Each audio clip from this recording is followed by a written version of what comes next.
Fucking চুদামেন সুদি ইউনুস তোর মাইরে চুদি তোর মুখের মধ্যে মুদি তোর আইনের মাইরে চুদি খাঙ্কির পোলা অবৈধ সরকার খাঙ্কির পোলা তোর মুখের মধ্যে মুতি সুদি ইউনুস বান্দির পোলা আমলে যেভাবে একটা পুলিশ মানে করা হতো না সেইভাবে আমাদেরকে উঠে দিয়েছে একটা মিনিট সময় লাগে এই পুলিশ অফিসার আপনার কথা দুই গেলে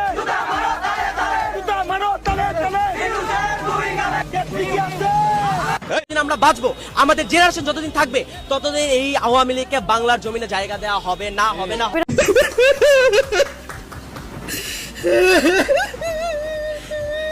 দর্শক শ্রোতা, শেখ হাসিনা খুনি নয়। শেখ হাসিনা সারা সদ্য সুখুন তিনি নিজে করে নাই। শেখ হাসিনার দোষর সাংবাদিক, রাষ্ট্রপতি চুপ। শেখ হাসিনার অ্যাপার্টমেন্টে নিয়োজিত। তাহলে কি ডক্টর ইউনুস অবৈধ সরকার? আগামী নির্বাচনে আওয়ামী লীগ অংশগ্রহণ করতে পারবে, যা বললেন সেনাপ্রধান জেনারেল ওয়াকারুজ্জামান। এদিকে নির্বাচনের জন্য আওয়ামী লীগ যে ফাঁদ ফেতে বসে আছে তা নিয়ে এবারে চাঞ্চল্যকর তথ্য বেরিয়ে আসলো। যারা আমাদের এই চ্যানেলে নতুন আছেন অবশ্যই এই চ্যানেলটি সাবস্ক্রাইব করে দেবেন, লাইক কমেন্ট শেয়ার করে থাকবেন। তো আমরা কথা না বাড়িয়ে সাংবাদিক মহিউদ্দিন কি ভয়ঙ্কর বার্তা দিলেন আমরা একটু শুনে আসি। ওরে ইন্টারভিউ দেওয়া মানে ওকে নরমালাইজ করা, এই বুঝছেন আপনারা? এইটা এথিক্সের মধ্যে আটকাবে? পৃথিবীর কোন সাংবাদিক, আমি গ্যারান্টি দিলাম, পৃথিবীর কোন সাংবাদিক এখন শেখ হাসিনার ইন্টারভিউ নিতে চাবেন? আপনি আমার বলেন তো। আমি গতকাল বলছি যে যদি মানে জার্নালিজমের এথিক্সের জায়গায় জার্নালিজম সবসময় যে জিনিসটারে সবচেয়ে মাথায় রাখে সেটা হচ্ছে পাবলিক ইন্টারেস্ট। এখন পাবলিক ইন্টারেস্ট কি জানিয়া জনগণের আগ্রহ আসে। এখন জনগণের আগ্রহের ক্ষেত্রে এইটার আরেকটা স্কুল আরেকটা কথা বলতেছে যে সাবেক প্রধানমন্ত্রী উনি যেহেতু নারী হত্যা শিশু হত্যা, নারী হত্যা, মানুষ হত্যা এগুলি অনেক কিছুর সাথে জড়িত ছিলেন, এইটা কি তাকে নর্মালাইজেশন করবে কিনা? আমি আপনারা বলি 5 লক্ষ ইন্টারভিউ শেখ হাসিনার ইয়াকে নর্মালাইজ করতে পারবে না। আপনার এটা মনে হয় না উনি ইন্ডিয়ায় আসে, ইন্ডিয়ার মধ্যে থেকে যে 1400 মিডিয়া আছে যারা ওর হয়ে প্রচার প্রচারণা করে, ওইখানে গিয়ে দেয় না কেন একটা ইন্টারভিউ? ওর ইন্টারভিউ দেওয়ার মুখ আছে? ওরে ইন্টারভিউ দেওয়া মানে ওকে নর্মালাইজ করা, এই বুঝছেন আপনারা? এইটা এথিক্সের মধ্যে আটকাবে? পৃথিবীর কোন সাংবাদিক, আমি গ্যারান্টি দিলাম, পৃথিবীর কোন সাংবাদিক এখন শেখ হাসিনার ইন্টারভিউ নিতে চাবেন? আপনি আমার বলেন তো, একজনের নাম বলেন। She is the most sort after person এখন ইন্টারভিউ নেওয়ার জন্য, বিকজ তাকে এই প্রশ্নের জবাব দিতে হবে 1400 খুন সে কোথা থেকে করলো। আর এই কথা বলার জন্য সোশ্যাল মিডিয়া পুরোটা হয়ে গেল আমি হচ্ছে খারাপ, আমার পাছার চামড়া লাল করে দেওয়া উচিত। This is your understanding? না না, এভরিওয়ান সাংবাদিকরা আসছে আমাকে জ্ঞান দিতে যে এটা সাংবাদিকতার এথিক্সে পড়ছে কিনা। আমি 100 বার বলবো যে শেখ হাসিনার ইন্টারভিউ এখন কোন সাংবাদিক এই পৃথিবীতে নিতে চাবেন? আপনি আমার বলেন।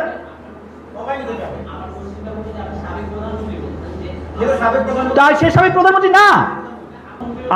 আমি বিগত সময় কি বলছি এটার লোকে মিলায় আপনি কবেন এই সরকার আমার না, মানে হ্যাঁ ইউনুস সরকার আমি চুজ করি না তো। আরে বাবা, প্রধানমন্ত্রী অভ্যুত্থানের মধ্যে আমি এই সরকার না কইছি, কারণ হচ্ছে ও গণতন্ত্রের মাধ্যমে আসে না, আমার ভোটের মাধ্যমে আসে নাই, দ্যাটস ওয়াই এই সরকার আমার না। তাই বলে কি আমি সরকারের স্বীকার করি না? আপনার আর্গুমেন্ট আমি বুঝতেছি না, মাইক লিয়া কোন? আমি বলছি সিরিয়াতে আমাদের সিরিয়া বলেন না, আপনি বাংলাদেশ বলেন। নেপালে কয়েকটা রাষ্ট্রীয় কথা শুনেন, এই সরকার আমার না যে বলছি অন্য অনুষ্ঠানে, এইটার সাথে কালকে সাবেক প্রধানমন্ত্রী বলছে, এটার সাথে কি সম্পর্ক? আজকে না, ওই যে ঢাকা বিশ্ববিদ্যালয়ের সাবেক প্রধানমন্ত্রী বলছি, মানে এটা কি বললেন একটু বুঝায় বলেন না। আপনি যখন ওনাকে সাবেক প্রধানমন্ত্রী বলছেন, এইখানে ওনার যে আবার ওনাকে ফ্যাসিস্টও বলছেন না, তখন বিষয়টা হচ্ছে যে আমি কথায় কথা দাঁড়ান। আচ্ছা, উনি সাবেক প্রধানমন্ত্রী না হলে এখন বাংলাদেশের রাষ্ট্রপতি কে? বাংলাদেশের এখন চুপ রয়েছে। কার দ্বারা অ্যাপয়েন্টেড? জি, বাংলাদেশের রাষ্ট্রপতি কার দ্বারা অ্যাপয়েন্টেড? ওনার দ্বারা অ্যাপয়েন্টেড। সাবেক প্রধানমন্ত্রী উনি না হলে এটা কেমনে করছেন? ওটা উনি, আমি সাবেক প্রধানমন্ত্রী ওনার বলবো না, কি বলবো না? এগুলো তো স্বাভাবিকভাবে আসছে, এগুলো তো স্বাভাবিক একটা প্রসিডিউর। বিগত 17 বছর আপনি কি চাইছেন? আপনি কি চাইছেন? আপনি কি চাইছেন? আমার কি বলা উচিত ছিল? যে খুনি সে তাকে আপনি খুনি, আমি যে খুনি এইটার বিচার করার দার কোর্টের। আশ্চর্য, আমি কেন একটা লোকের খুনি বলবো? আমি বুঝলাম না। এখন তো বললাম, এখন তো বললাম, এবং আমি ওই যে 2 ঘন্টার আলোচনায় আমি অনেকবার এই প্রসঙ্গগুলি আসছে। আপনি একই সাথে অবৈধ ইলেকশনের কথা বলছেন, একই সাথে 1500 শহীদের কথা বলছেন, একই সাথে আপনি তাকে খুনি বলতে আপনি চাচ্ছেন না তৎকালীন সরকারকে। না, তৎকালীন সরকার আমি একবার রেফারেন্সে বলছি যে আমি সাবেক প্রধানমন্ত্রীকে ইন্টারভিউ করতে যাই, তাহলে আমাকে পুরা লাইন কইতে হইতো, তাই তো? আমি যদি না কই তাহলে কি হয়েছে এটা আমারে বলেন? আমারে আপনার খুনি মনে হয়েছে? শেখ হাসিনা দোষর মনে হয়েছে? তো মনে হয়েছে, কি করবো, কোন দোষর? আমার মনে হয় এই কথাগুলো যখন আমরা বলি, আনিস আলমগীর বিশিষ্ট সাংবাদিক, গণমাধ্যম আরেকজনের প্রসঙ্গ বললেন না ভাই, আরেকজনের প্রসঙ্গ বললেন না, টু দা পয়েন্ট বলেন না, মানে এটাতে কি সমস্যাটা কি হয়েছে? নরমালাইজ করা হচ্ছে। এগুলিকে নরমালাইজ করে কি হবে? শেখ হাসিনা আইসা বসে উঠবে? আমি তো আপনাদের বললাম 50,000 ইন্টারভিউ দিলে এটা নরমালাইজ হবে না। আরে ভাই, শেখ হাসিনা যখন ক্ষমতায় ছিল মাইকটা দেন না আপনি, এত তো ধরেছেন কেন ভাই? আপনি আমার কথা শুনেন, এদিকে শুনেন, শুনেন কথা শুনেন, শুনেন। আপনি মাইকটা দেন, অন্যদের প্রশ্ন করতে দেন, অন্যদের প্রশ্ন করতে দেন। এই যে আমার দিকে তাকান, আমার দিকে তাকান। শেখ হাসিনা যখন ক্ষমতায় ছিল প্রতিদিন 50টা এরকম ইন্টারভিউ উনি উৎপাদন করতেন, 50,000 বার দেখাইতে পারতেন। দেখাইয়া কোনো নরমালাইজেশন হয়েছে কিছু? আপনি মাইকটা দেন, অন্যকে প্রশ্ন করার সুযোগ দেন। থ্যাংক ইউ আপনাকে প্রশ্ন করার জন্য। আমরা 4 দিন শান্তিপূর্ণভাবে, না আমাদেরকে আপনি লাথি মেরেছেন, আমাদের শেষ করতে আমাদের না কি কেন সেটা এক্সপ্লেইন করেন, সেটা এক্সপ্লেইন করেন আপনি। না আমার টেনশন নেই, আমার হাতে চিকেন, আমার হাতে চিকেন,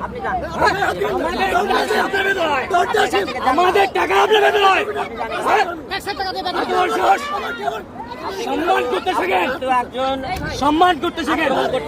আমি আক্রমণ করছি না, আমি আপনাকে বলছি এরপরে শান্তিপূর্ণ ভাবে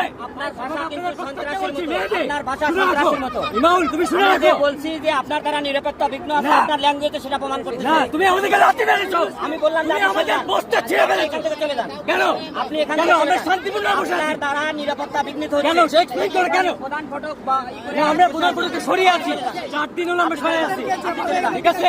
আপনার সরি চাওয়া উচিত, মাফ চাওয়া উচিত, আপনার মাফ চাওয়া উচিত। আপনি মাফ চাবেন কিনা? আপনি মাফ চাবেন কিনা? আবার ধরেন কিনা? আপনি মাফ চাইতে হবে, ঠিক আছে? শান্তিপূর্ণভাবে আমরা কথা বলতেছি, পুলিশ ডাকো, আমি চলে যান এখান থেকে। আপনি এইভাবে লাথি আর আপনার কখনো দ্বারা নিরাপত্তা বিঘ্নিত আছে, আপনি চলে যান। এখানে আবার হাত দেন কেন? আপনি চলে যান। না, আমাদেরকে লাথি মেরেছেন কেন? আপনার বুদ্ধি আমাদেরকে লাথি মেরেছেন কেন? ইমাম, তুমি মনে রেখো, যে কাজটা করছো তুমি মনে রেখো। পাওয়ার দেখাও, পাওয়ার দেখাও। আপনি কিন্তু পাওয়ার দেখাও। সন্ত্রাসী কথাবার্তা বলতেছেন, আপনি আক্রমণাত্মক কথা বলতেছেন, আপনি আক্রমণাত্মক কথা বলতেছেন। বুদ্ধি মারছে আমাদের, পুলিশ নাই, বুদ্ধি মারছে, বুদ্ধি আপনি মারছে, নিরাপত্তা বিঘ্ন করতেছেন, কিন্তু বুদ্ধি মারছে, আপনি একটা প্রধান অফিসের নিরাপত্তা নষ্ট করতেছেন। বুদ্ধি মারছে, আপনার সন্ত্রাসী কথাবার্তা বন্ধ করেন। বুদ্ধি মারছে, বুদ্ধি। আপনি কিন্তু আক্রমণাত্মক হুমকি বন্ধ করেন। মনে রেখো এটা। আপনি হুমকি দুমকি বন্ধ করেন। হুমকি দিলাম না। আপনি চরম সন্ত্রাসী কায়দায় কথা বলতেছেন। মাফ চাওয়া উচিত। সন্ত্রাসী কায়দায় কথা বলতেছেন। যান। মাফ চাওয়া উচিত। ধৈর্য, যথেষ্ট সময় মধ্যে আপনি চলে যান।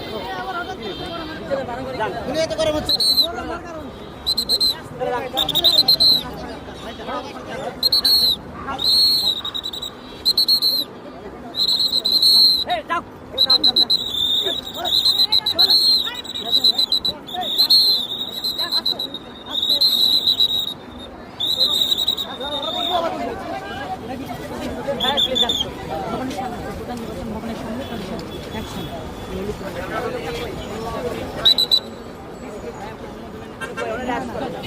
ওই ছেলে কই? প্লিজ রিকোয়েস্ট করছি, আপনি কোন দলে?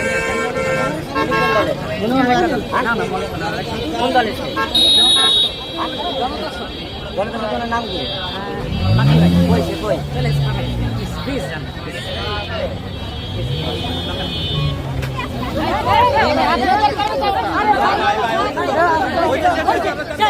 আমি শেষ করে দিচ্ছি, চলুন, চলুন।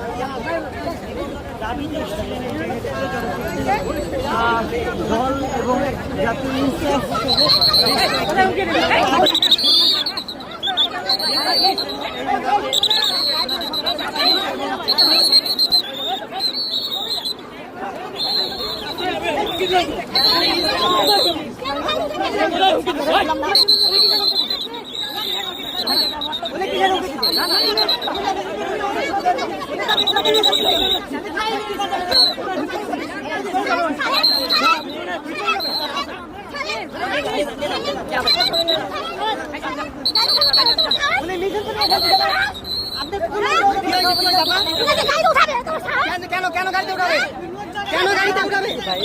আমার টাকা বেতন আমি লোক যখন দেবো না, আমার টাকা বেতন হয়, আমাদের টাকা বেতন হয়, আমার টাকা বেতন হয়। এটা মাথায় রেখে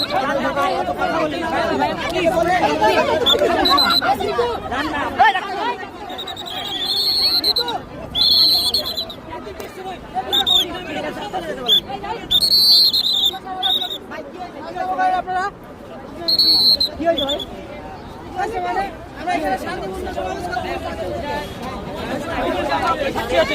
সাক্ষী আছেন আপা আমাদের গাইড উঠাবে কেন গাইড উঠাবে বাপের জায়গা ওনার বাপের জায়গায় বসে আছি আমরা ওনাকে সব পুলিশ মিলে দরজার সীমা এখন এত বড় সাহস গাইড উঠাবে আমরা ফোন করে জেনে রাখছি ওনাকে গাইড উঠাবে ওর বাপের জায়গায় বসে আছি আমরা আমরা আমাদের জায়গায় বসে আছি আমরা সাইডে বসে আছি আমাদের এখনো আমাদের অধিকার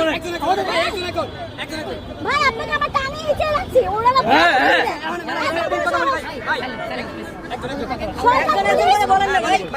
দর্শক শ্রোতা, ভিডিওটি শেষ পর্যন্ত শুনছেন, অবশ্যই আপনার মূল্যবান মতামত আমাদের এই ভিডিওটি কনভিন্স করে যাবেন। এখন আপনারাই বলেন, আগামী নির্বাচনে আওয়ামী লীগ কি অংশগ্রহণ করতে পারবে? আপনার কি ধারণা একটু কমেন্ট করেন। 1400 খুন শেখ হাসিনা করে না, তাহলে কি করছে? শিশু নির্যাতন শেখ হাসিনা করে না, তাহলে কি করছে? হেলিকপ্টার থেকে যে কাহিনীগুলো করছে, এগুলো কি করছে? জামাত করছে নাকি বিএমপি? বলেন, এগুলো আপনার সিসিটিভি ফুটেজ টান দিলে দেখা যাবে কে করছে কে করে নাই। শেখ হাসিনা তো এখন ভারতে আছে, তাহলে সে কেন এখনো ইন্টারভিউ দেয়নি? তার ফাঁসির রায় হয়ে গেছে এক, দ্বিতীয়ত তার লকার ভেঙে ফেলা হয়েছে এবং তার যে জায়গা জমি সম্পদ আছে, তার ছেলে মেয়ে, তার সবার এগুলো যাদেরকে সে নির্যাতন করছে তাদের মাঝে বিলিয়ে দেওয়া হবে। সবাই তো বলে তার ক্ষমতা আছে, তার মুখ আছে বলার, একটু সবাই কমেন্ট করে। ভিডিওটা এই পর্যন্ত ছিল, দেখা হচ্ছে পরবর্তী অন্য কোনো ভিডিও নিয়ে। সেই পর্যন্ত সকালে ভালো থাকবেন, সুস্থ থাকবেন এই কামনা করছি। আসসালামু আলাইকুম রহমতুল্লাহি তাআলা ওয়া বারাকাতুহু।